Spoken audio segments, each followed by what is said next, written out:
people living today can pay the rent. Only workers today can pay the rent.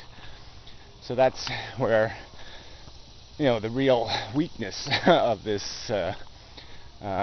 sham, this Ponzi scheme, this bullshit that is capitalism.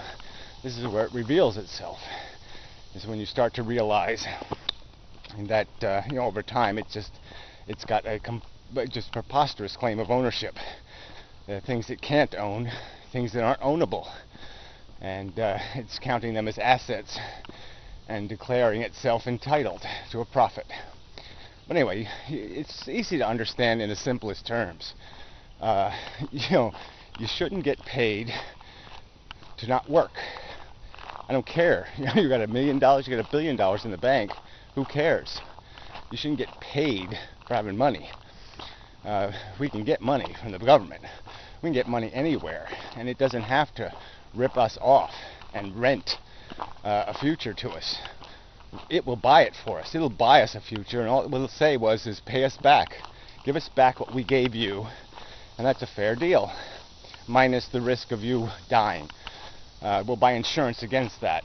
So there'll be a tiny rental fee versus this gigantic rental fee that these people inspecting profit demand.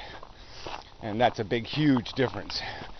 So we can lend to each other rationally, just merely saying, I give you an orange today, you give me, it's surplus, I'm not going to use it, so you go ahead and eat it today, and you give me an exchange orange 3 years from now when I need one. And we make an equitable trade. But if we allow these capitalists to rule the world, then we're going to keep needing to pay 2 oranges back.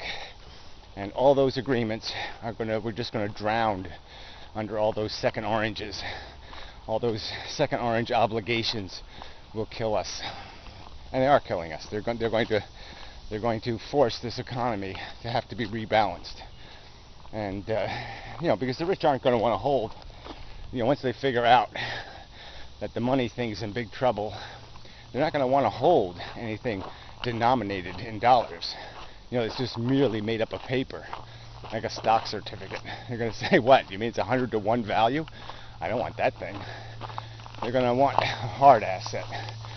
So the only thing of value is going to be ground, something that has actual productive potential.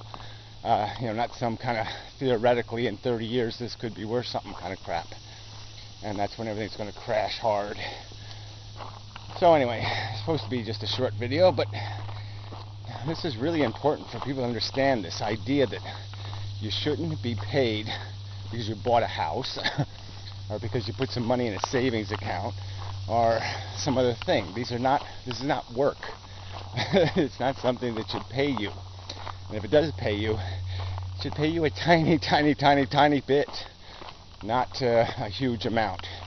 And we've got a system where we're way overpaying the possessors of surplus and way underpaying the producers of productivity. Ooh, that was good. Martin Luther King moment. Okay, remember that. I already forgot it, but you remember it. So it was good. So anyway, till next time.